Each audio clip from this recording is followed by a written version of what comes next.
एक बहुत बड़ा सवाल, वो सवाल है कि बंगाल में चुनाव की आहट के साथ हिंसा क्यों दिखाई देती है। दो पंक्तियां सुन लीजिए। शहर शहर बहुत हिंसा है, तनाव क्या है, क्या कहीं चुनाव है। फिलहाल यही हाल पश्चिम बंगाल का है। यहां पंचायत चुनाव के लिए नामांकन की शुरुआत होते ही हिंसा का दौर जारी हो गया है। पिछले 72 घंटे में राज्य के अलग अलग हिस्से से हिंसा की कई खबरें आई हैं। नॉर्थ 24 परगना में बीजेपी पार्टी कार्यालय को फूंक दिया गया। 100 लोग बाइक पर आए, इलाके को घेरकर कार्यकर्ताओं से मारपीट हुई, आरोप टीएमसी पर लगे। नादिया के नक्का शिपाड़ा में कांग्रेस उम्मीदवार पर हमला हुआ, जमकर बमबाजी हुई। बांकुड़ा में भी बीजेपी विधायक और समर्थकों पर जानलेवा हमला हुआ, एक कार्यकर्ता का सिर फट गया। साउथ 24 परगना जिले के कुलथली में सीपीएम उम्मीदवार के पति के साथ मारपीट हुई। आरोप है कि टीएमसी कार्यकर्ताओं ने लाठी, डंडे, टूटी, कांच की बोतल से हमला किया है। मुर्शिदाबाद और उत्तरी दिनाजपुर में तो 2 लोगों की पहले ही मौत हो चुकी है। सवाल है कि पश्चिम बंगाल में चुनावों के दौरान इतनी हिंसा क्यों होती है। ये तस्वीरें विचलित कर सकती हैं आपको। क्या चुनाव में हिंसा वोट बटोरने का हथियार है?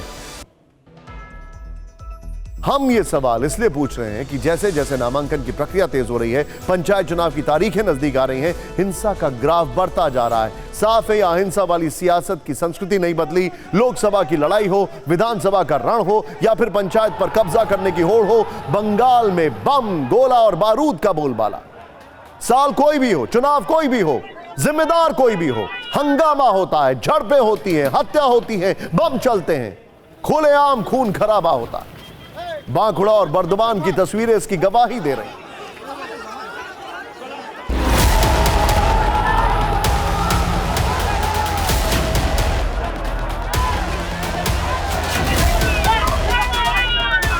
हमारे इधर जो लोग हैं, वो औरत जो लोग जो थे, वो के ऊपर अत्याचार हुआ।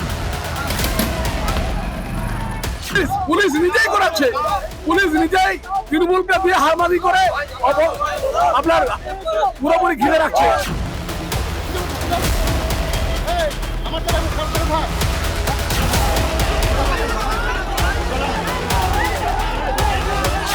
लोग लात मारा, घूसा मारा। अभी ऐसे 4-5 जो है ना, 4-5 अभी बेहोश है।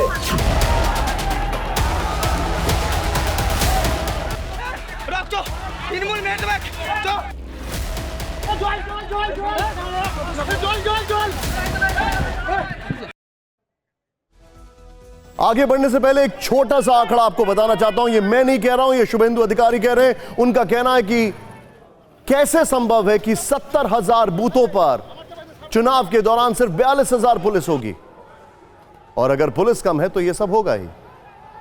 बंगाल की राजनीति के जानकारों को आशंका है कि यह सिर्फ एक ट्रेलर है। हिंसा की शुरुआत नामांकन की पहली तारीख 9 जून से शुरू हो गई। आगे हिंसा बढ़ने की आशंका है, लिहाजा धारा 144 लगा दी गई है।